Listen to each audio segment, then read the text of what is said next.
Este es el programa La Historia y sus protagonistas, un espacio concebido para conversar sobre la historia y cultura de Santiago de Cuba. Hoy vamos a hablar sobre un tema muy interesante, la historia del café.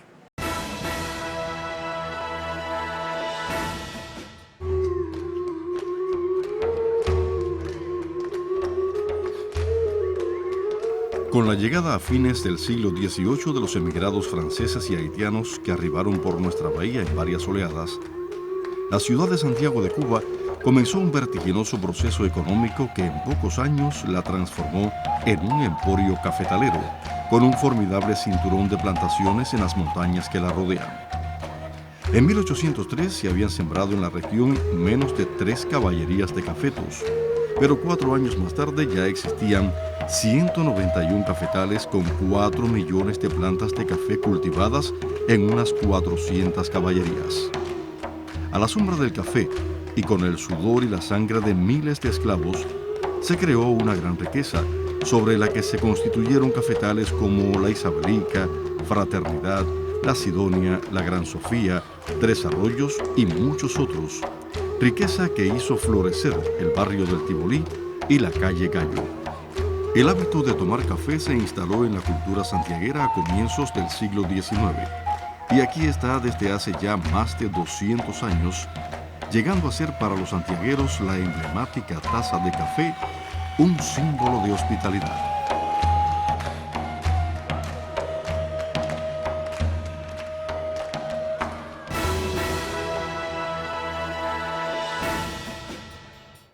Hoy contamos en el programa con las especialistas de la Casa Drangheta, las cuales están investigando sobre el café en el siglo XX santiaguero.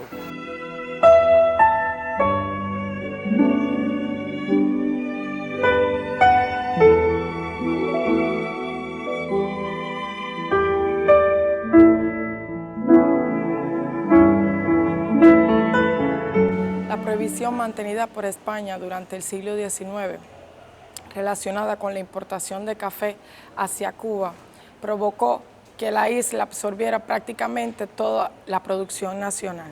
Para que se tenga una idea sobre ello, durante los primeros 35 años de la República, Cuba llegó a ocupar el 6º lugar dentro de los países consumidores a nivel mundial. Durante los años 1914 y 1918, el precio del azúcar cubano a nivel mundial se elevó considerablemente, lo cual determinó que muchos de los cafetales que existían para la fecha fueran destruidos y sus terrenos fueran utilizados para el cultivo del azúcar. Hacia 1918 se importaron hacia Cuba aproximadamente 250.000 quintales de café. Y solo 2 años más tarde, hacia 1920, prácticamente esa importación se duplica, llegándose a importar alrededor de 430.000 quintales de café. Durante los gobiernos de turno, para un poco resolver la situación existente relacionada con la producción cafetalera, se tomaron una serie de medidas encaminadas precisamente a darle solución a esta situación. Por ejemplo, se constituyó la ley del 30 de mayo de 1903, a partir de la cual aumentaban los derechos arancelarios del café extranjero. Se desarrolló además un programa de empréstitos y financiamientos llevado adelante por Gerardo Machado, encaminado a la diversificación desde el punto de vista agrícola e industrial. Hacia octubre de 1927 se constituyó el decreto 1529. Otra de las medidas que se llevó adelante y que fue muy importante precisamente en el tema de dar solución a la situación del café que existía en el país fue la constitución del Instituto de Estabilización del Café, inspirado en la Confederación Nacional del Tabaco y en el Instituto de Estabilización del Azúcar, que ya habían sido creados con anterioridad. A partir de entonces comenzaron a regularse las producciones cafetaleras y sobre todo se estableció un plan de estabilización a partir del cual se pensaba sobre todo en la idea de precios favorables para los consumidores nacionales, pero que estuvieran en relación con los costos de producción, de elaboración y que además estuvieran en relación con el establecimiento de jornales favorables para los obreros que trabajaban directamente en la producción.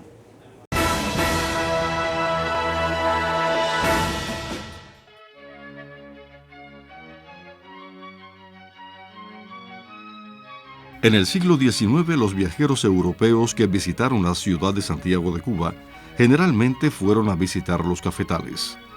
El inglés Walter Goodman, asombrado, escribió en su libro Un artista en Cuba: miramos y contemplamos a distancia el cafetal de Don Severiano. El sendero se estrecha y nos enmarcan macizos de arbustos punteados de pequeñas frutas rojas y negras parecidas a diminutas aceitunas. Cojo una y la abro, al tiempo que alguien comenta: ¡qué café tan abundante! Descubro que lo que he recogido es café crudo. El francés Hipólito Pirón, por su parte, escribió en su libro La isla de Cuba sobre su visita a un cafetal. Los cafetales se presentaban a mi vista con un aspecto inesperado. Me daba cuenta de que el oficio de los hacendados podría tener encantos indiscutibles si estas tierras no se encontrasen fecundadas con el sudor de los infelices esclavos. Café y esclavitud fueron el terrible binomio sobre el cual se construyó la riqueza que inundó a Santiago de Cuba, hasta que en 1868 la Revolución de Independencia inició el fin de aquel mundo de injusticias.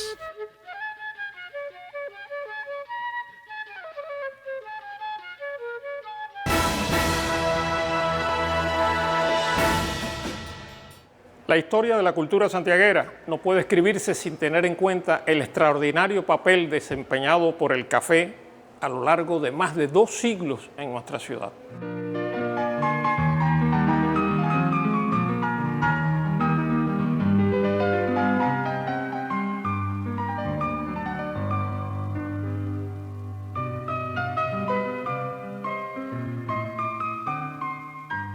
La producción del café en la isla se ve aumentada a partir de los años 30 fundamentalmente, influenciado no solo por las medidas que se habían tomado con anterioridad, sino además por los bajos en los precios del azúcar que había sufrido fundamentalmente a partir de 1920. Se va a reconocer a la zona oriental como la mayor producción en la isla, con el 90% de la producción de café, y el otro 10% quedaría para las zonas de Las Villas y Pinal del Río. En el caso de la zona oriental, Santiago de Cuba sería el área de mayor producción, fundamentalmente en Alto Songo, El Cobre y Palma Soriano.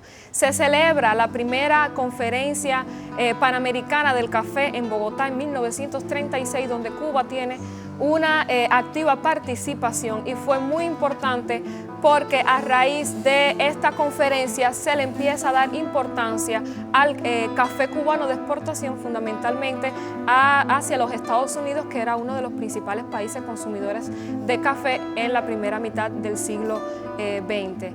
Se realiza además la segunda Conferencia Nacional del Café, llevada a cabo por el ingeniero López Castro, y se van a analizar algunas problemáticas relacionadas con la producción de café en la isla y la necesidad de mejorar fundamentalmente la calidad de la producción de café para aumentar la exportación del café cubano fundamentalmente hacia mercados norteamericanos.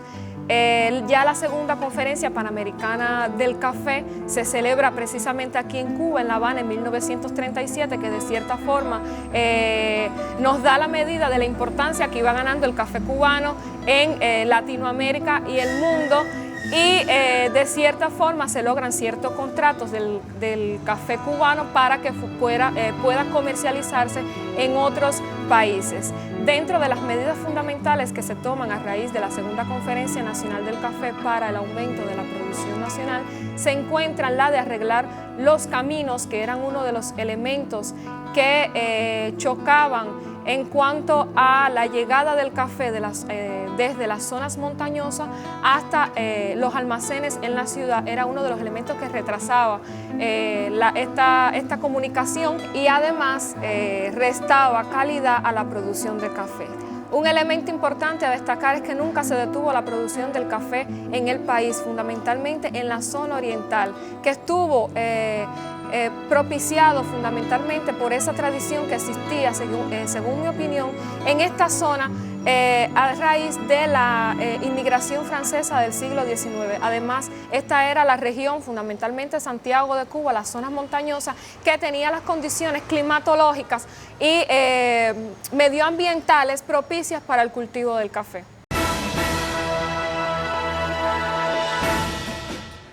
Como ustedes han podido apreciar a lo largo del programa, el café llegó a Santiago con los franceses hace más de 200 años y hoy constituye un elemento fundamental de nuestra vida cotidiana.